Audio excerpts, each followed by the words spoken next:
Hey everybody, and welcome back to the channel. I promised you guys that I was gonna sit down and talk about your guys' questions that you guys are leaving in some of my videos. If you're new here, hello and welcome. My name is Rhonda and I am a type 2 diabetic. I'm on a glp1.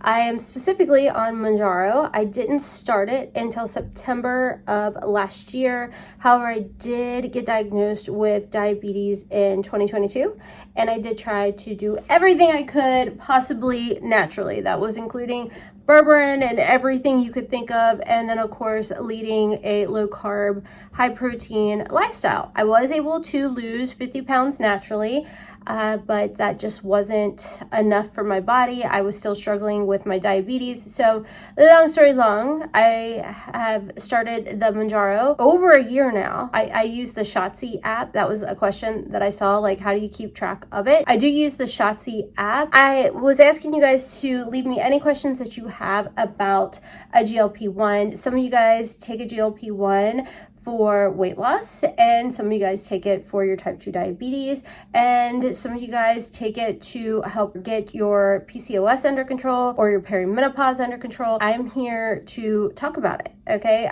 While I started it last year, I was not very comfortable in talking about it because I was really mad, and that is something that I've seen a lot of you guys DMing me and talking about is, you know, how did you get over the frustration and everything? And it was my body. My body was literally not doing good, and my doctor pretty much was like, let me hold your hand when I say this. You have got to do something. You know, at this point, we don't want to continue on with going unmedicated. I know you have tried literally everything, but this has to stop. You have to do something. I'm so glad I listened to my doctor, because my body, I'm 47 years old. I'm almost 47 and a half years old. And I feel the best I've ever felt. My inflammation has gone down. I mean, granted, I do use other peptides, but Mounjaro has been a game changer. So another question I'm seeing is, where do you inject my shot, my GLP and my peptides? I always typically rotate around my tummy. I do have like the GHKCU copper that I do that in like the glute area. I just kind of turn sideways and right into the chunky part. And everything else, I've tried doing my thighs. That's not comfortable. I have pretty muscular legs, and this is not a flex. It's just that's how my body is. So doing anything subcutaneously, which all of my injections that I do are subcutaneously, it's not comfortable, because an intermuscular shot, which some people do their glutathione or their NAD+, their lipo-C, lipo-B, some of them will do it intermuscular. I am not that girl. I'm not the one. Not the one. So everything I do is subcutaneously, which is in like a fatty part of your body. So like I said, I will do my glute or my belly, and I rotate around the belly button. I've also seen some of you guys saying that you had started your GLP-1. It was rough at first, but the food noise has stopped, and reminding yourself to eat is an absolute must, 100%. I totally agree with that. I think that a lot of us are just so used of constantly thinking about food, as far as not necessarily like, well, I guess maybe an obsession, but okay, what am I going to have for breakfast? What's going to be for dinner? You know? And I do think that a lot of the times, especially if you are neurodivergent or you have ADHD or whatever, you can get those obsessive compulsive kind of thoughts, because we're constantly kind of chasing that dopamine. And sometimes, you know, binging is something that is really common for us. And literally starting a GLP-1, which the doctor had specifically recommended Mounjaro, or even like a tirzepatide based compound versus a semaglutide, Ozempic or Wegovy, because a GLP-1 with a dual agonist, which is a Mounjaro or tirzepatide, helps when you have those kind of struggles, which I 100% did. So definitely making yourself remember to eat. And here's what we did. My husband actually came up with this, and I thought it was genius because it's worked. I am the type of person, I throw myself into work. And especially if something's going on or I'm just trying to meet deadlines. So my husband sets like a 2-hour timer, and that was a habit that he got me into, because I don't hear my hunger or feel my hunger cues, which is very, very common for a type 2 diabetic. So thank God I wear a continuous glucose monitor, because those will let you know, like, hey, it's go time, girl. You know, like you need to eat, your sugar's getting low. And my husband is connected to my continuous glucose monitor too. So he's getting the alerts and the alarms. But that's why we started the two-hour timer. So I have to have something. It doesn't have to be a full meal, but maybe a handful of nuts or a handful of blueberries or something, pumpkin seeds, you know. Somebody did ask, Rhonda, do you still do your chia seeds? Yes, I quit showing that in my video, and somebody's like, huh? I have been doing since 2022. I put 3 tablespoons of chia seed. I will say 3 tablespoons got to be a little much for my tummy after starting a GLP-1. So I do about 2 tablespoons now. 2 tablespoons in a glass of water, and I let it soak for 20 to 30 minutes, really absorb and get like the nutrients pumped up. And I keep adding water until I can just chug the whole water down. But yeah, I was getting a lot of comments that weren't so friendly. So I just quit showing that in a lot of my what I eat in a day videos, because people were just like, what the for real heck? I love the benefits. Plus it helps your tummy. A GLP-1 person, if you're not taking care of your digestive system, it can lead to constipation. You gotta make sure you're chugging water, and chia seeds are going to be really good at keeping you regular. Another question that I just saw is, did you ever deal with nausea with the Mounjaro? Honestly, I've been very, very fortunate. That was something that to not have to deal with nausea. That was something that I was prepared for when starting a GLP-1, because I had heard that. Turns out a lot of people that are on a semaglutide base, which is like Ozempic and Wegovy, those are the ones that typically deal with the nausea type of side effects. Tirzepatide base, which is Zepbound, Mounjaro, compound, can it happen? Sure, but it's not usual. Somebody asked, are you on a maintenance dose? Are you trying to lose weight? What is your current dose?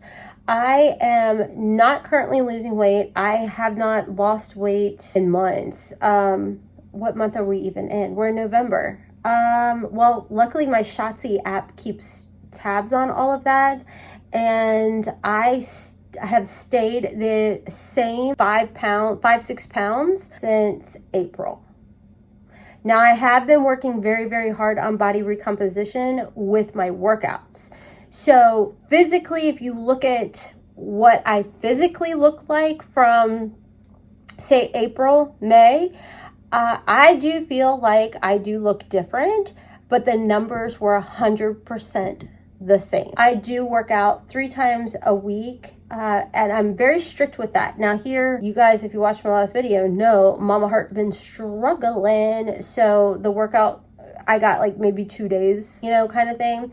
Very much do my cardio, resistance, and weight training. And peptides, I'm asked, you know, what peptides are you doing? And I did a little bit of a quick update in my last video. I am on like my 2nd month, I do believe, a tesamorelin, ipamorelin blend. You can get it through my link tree at LAMD. It's a telehealth. It's from a doctor. And that, I swear, has helped with my body recomposition. Maybe I've done it, I have to check. Maybe I'm in my 3rd month, actually. So I feel like personally, the Tessa IPA has made a huge difference on the body recomposition. Hands down, 100%. That is something that I didn't realize, I feel like, until recently when I started going back and looking at some pictures from the summertime. I'm like, that's crazy. I'm literally the exact same weight. I've not lost, I've not gained. I always stay between the same 5-6 pounds. And it's literally just the way I've been working my body and focusing on weight training and just body recomposition. So as far as that, I'm a type 2 diabetic, so I don't have a maintenance dose. I am just on the 10 milligram dose. That is where my A1C, my blood sugar, my glucose, everything has been beautiful, and I'm praying it stays like that. Typical therapeutic dose for a type 2 diabetic is 10 milligrams, and we didn't start noticing a difference with my A1C until pretty much I hit the 10 milligram mark, unfortunately. And I've been on 10 milligrams since, was it December of 24? Late December, early January. I've been on it darn near a year, 10 milligrams. And like I said, I have not lost a lick of nothing since, I've stayed the same since May of 2025. Somebody said, are you not afraid of the side effects in the future? They have not been studied. They have. They have. GLP-1s have been around for a long time, like a long time. It doesn't matter which one you're looking at. It's been around. And here's the deal on that. For me personally, as a type 2 diabetic, my other alternative was continuing to let my kidneys be affected, my heart be affected. Like, there was a lot of things being affected that I've never really touched on. It's not one of those things that diet and exercise could fix it. It was proof it wasn't fixing it. Okay, sorry about that. I have a new kitty cat in the house. One is right there. That's the queen. And then Buddy Boo Ween, who is our latest addition, he just ran up the stairs. That scared him. He was on the queen's little throne. I don't know what he did, but he fell off.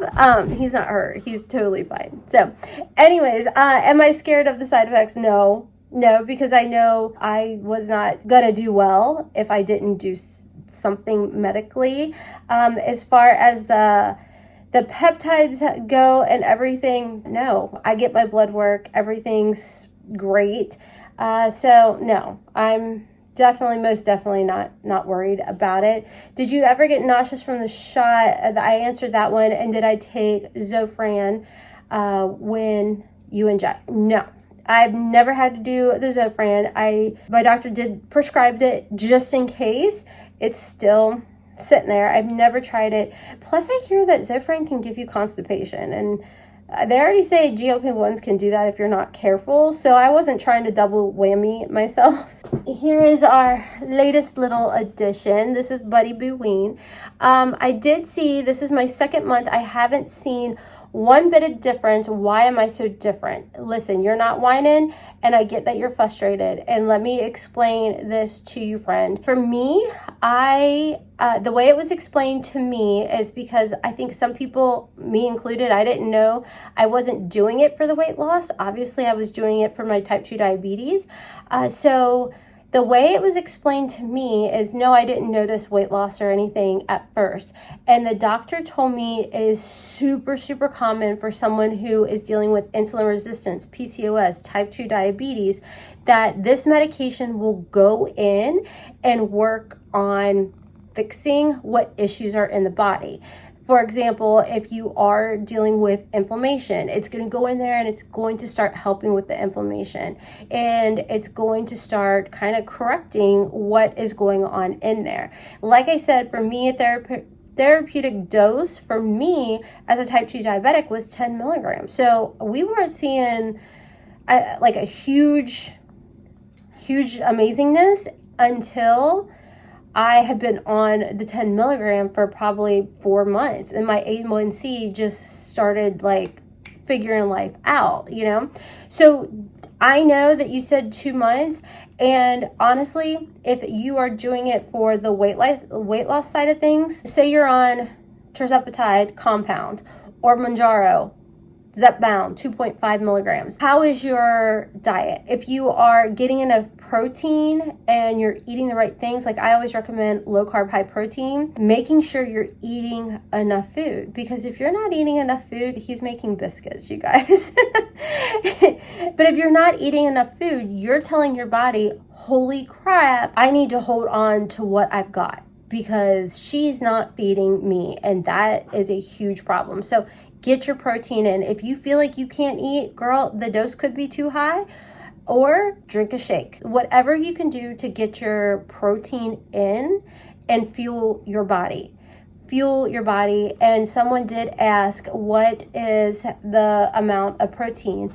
Nobody, we're not going up there. The amount of protein that we recommend, or that is recommended, and I always have in there the TDEE calculator dot, is it net? Dot something. It's in my description box. That is going to be your BFF letting you know. On a day I'm not really working out, maybe 80 grams, but I strive to get at least 120 grams of protein. Have you reversed your diabetes? Here's the thing for me. I will always have type 2 diabetes. It is just controlled. So if I went back to the standard American diet, obviously it would be a mess. If I went off this medication, unfortunately, I would still be like I was in 2022. I was eating low carb, so half the time freaking keto. The consumption of carbs just wasn't there, but it couldn't be controlled. And we do, in my family, we're little unicorns, if you will. Our type 2 diabetes likes to start mimicking type 1 diabetes. As crazy as it may sound, yeah, you may be sitting there eating green beans with nothing but just a freaking green bean, and our body, the pancreas, just doesn't do well. So yeah, in my family, we're lifers when it comes to this medication. There's no getting rid of diabetes, unfortunately. So, I mean, if you could, that would be great. I mean, obviously. But no, that was something that my doctor even showed, because I'm able to show, like, this is all I eat. You guys see, a majority of what I eat in a day are boring as sin, because it's the same flippin' thing. Day in, day, I need easy, I need simple. I don't go over the top with my meals. Like, it is easy, it is simple, it is to the point. And I'm able to show that to my doctor, and it was like frustrating, because it was like there was no reason for this, but no, reversing my diabetes, nah. So, what website do you get my injections from? That is from LAMD. It is a telehealth. I have tried other telehealths. My favorite, customer service wise, is definitely LAMD. You do pay a little bit more for them. I'm going to keep it 100 with you guys. You definitely pay a little bit more. But when it comes to the customer service and actually getting to talk to a real person, especially if you don't have a doctor for your GLP-1, and you're getting your GLP-1 through LAMD, they're wonderful, because they are there for you. They're going to help you. They're going to, like, not necessarily walk you through it, but hey, I got a question on this dosage, XYZ. They definitely help with that. So, and my doctor, she's absolutely amazing. She knows about the peptides that I take, and she is 100%. Matter of fact, my doctor for my type 2 diabetes was the one who told me GHKCU copper, and she loves it, and that's why I started using it. So, a couple more. My continuous glucose monitor. It is the Libre 3 Plus. However, you can get it through the Ultra Human website. It's called M1, and it links up to your Ultra Human ring. So you can get the Libre 3 Plus through them or your doctor. It is the Libre Plus, and it connects to your phone, but it also connects to the Ultra Human app. So that's why I'm always saying it connects to my ring. So it keeps tabs on everything. So that is where that is from. And I tell you what, I have made this video so flippin' long, so I apologize. So I think that is the most of the questions. And if you have any more, leave them in the comment section and I will do another little Q&A with you guys. I hope this video was helpful. I appreciate you guys for being here, for sticking around and sharing this video, and leave me some, questions and I will be back with more. I'm hopping off for now, and as always, this is from Kentucky. Keep it cool with your feel like breaking rules on the edge, looking out with no parachute. You know I'm dreaming about us too, playing around without a clue on the edge, leaning out.